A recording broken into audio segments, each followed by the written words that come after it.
Cabinet, मेरे भाई जो सब, खास तौर पे सरगोदा डिवीजन वाले जो वकला साहिबान आए हैं, अस्सलाम वालेकुम। और मैं एक चीज़ बड़ी क्लियर कर दूं, ये जुडिशरी अगर ये समझती है कि वो बार को और ख़ास तौर पे मुतलका वकला साहिबान को इत्माद में लिए कोई फैसला मुसल्लत करेगी तो अपने जहन से ये बात निकाल दें, हम ऐसा नहीं होने देंगे। अभी मेरे भाई मकसूद भुट्टर साहब ने बात की, उस वक्त भी एक प्रेसिडेंट था कि जिन्होंने वकला के लिए स्टैंड लिया। आज भी हम अपने प्रेसिडेंट इश्तियाक खान साहब की सरबराही में सिर्फ वो काम होगा जो वकला साहिबान चाहेंगे, इसके अलावा किसी का एजेंडा, किसी का सियासी एजेंडा हम किसी तरह बार के ऊपर मुसल्लत नहीं होने देंगे। ये मैं जुडिशरी को बताती जाऊं कि जियाउल हक ने भी एक दफा कोशिश की थी, जियाउल हक ने भी बार को डिवाइड करने की कोशिश की थी, और आज भी वो इतना क्रिटिकल टाइम है पाकिस्तान के ऊपर कि आप देखें कि कोई और पाकिस्तान के अंदर कोई शख्स, कोई फर्द, कोई अदारा, कोई सियासी जमात इनके सामने नहीं खड़ी हो सकती। मैं सलाम पेश करती हूँ लाहौर हाईकोर्ट बार के वकला साहिबान को और अपनी मोअज़्ज़ज़ कैबिनेट को कि देख लें, हम पूरी तरह कायम और दायम हैं और किसी में इतनी जुर्रत नहीं कि वो हमारी आवाज को खामोश करवा सके।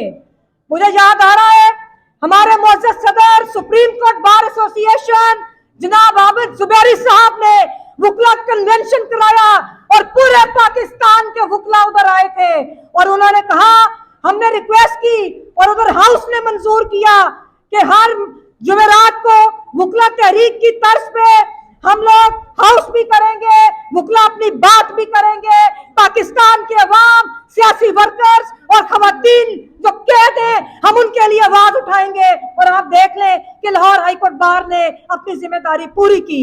बल्कि आज मैं जो हमारे सरगोदा डिवीजन और जो हमारे साथी पूरे पाकिस्तान से सुन रहे हैं, मैं उनसे ये गुजारिश करूंगी कि आप आ जाएं, आप निकलें और आप अपनी आवाज बुलंद करें। आपकी बार के अंदर भी इस्टेब्लिशमेंट हमलावर है।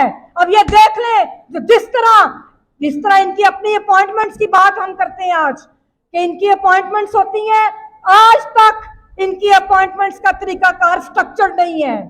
इसी तरह इन्होंने जो बेंचेस की बात की है, किस असूल के ऊपर ये वो बात कर रहे हैं, कौन सा स्ट्रक्चर्ड क्राइटेरिया है, और ये कैसे हो सकता है? अभी मेरे भाई ने जिक्र किया कि मियाँ वाली के लिए कुछ, तो ये कैसे हो सकता है कि बकर के लिए कुछ और मियाँ वाली के लिए कुछ? हम पूरे सरगोदा की बात करते हैं, पूरे सरगोदा की। और दूसरी बात कि ये, लेकिन इस सब के बावजूद मैं गुजारिश जरूर करूंगी कि ये हर एक का फ्रीडम ऑफ एक्सप्रेशन है कि वो अपना मौकफ रखे। ये हाउस इसीलिए है, हमने सब वकला ने मिल के अपनी बात एक तरीके से, और आपस में कोई निफाक नहीं पैदा होने देना। पूरी कौम आपको देख रही है, आपने प्रोटेक्ट करने कॉन्स्टिट्यूशन, यहाँ पे अदलिया गैर फाल है, आपको नजर आ रहा है। आप ये देखें कि आज मुझे फिर अफसोस के साथ कहना पड़ता है, कुछ मुझे कल लोग मिले और उन्होंने बताया कि जो जेलों में खवातीन है वो बहुत बुरे हालात में है, जेलों के अंदर वो बहुत बुरे हालात में है। किस तरह उनसे बयान दिलवाते हैं ये कि जी हमारे साथ कोई हरासमेंट नहीं हुई या हमारे साथ कोई मसला नहीं। ये उस दिन होगा जिस दिन वो इधर आकर हमें बताएंगी, फिर हम यकीन करेंगे। तुम कस्टडी में लेके किस तरह के बयान पब्लिक में दे रहे हो, हमें तशवीश है। मैं फिर तशवीश का इजहार करती हूँ खवातीन और सियासी वर्कर्स के लिए कि जिनकी बेल होती है वो बाहर आते हैं और ये किसी और मुकदमे में उठा के ले जाते हैं और अदलिया मुंह देखती रह जाती है। ये जजों के फैसलों को पामाल करते हुए उन मासूम लोगों को फिर उठा लेते हैं। आप मुझे बताएं कि जुडिशरी के अपने फैसले हैं कि हम पाकिस्तान के शहरियों को ब्रूटैलिटी ऑफ जस्टिस से तहफ़्फ़ुज़ देंगे, तो किधर है आपकी वो जजमेंट्स? इनके अपने फैसले हैं कि पनिशमेंट बिफोर जजमेंट का कोई कॉन्सेप्ट नहीं।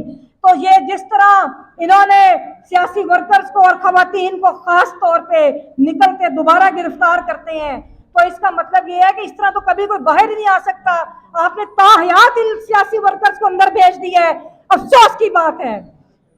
दूसरी बात कि हाँ, यहाँ पर हमारे खिलाफ एक पिछले हफ्ते प्रोपेगेंडा किया गया कि जी बार्स का क्या है। मैं आपको बता दूं कि मुजामत की बड़ी शक्लें होती हैं, ये भी मुजामत है कि जो हम हर हफ्ते आके तुम्हें ललकारते हैं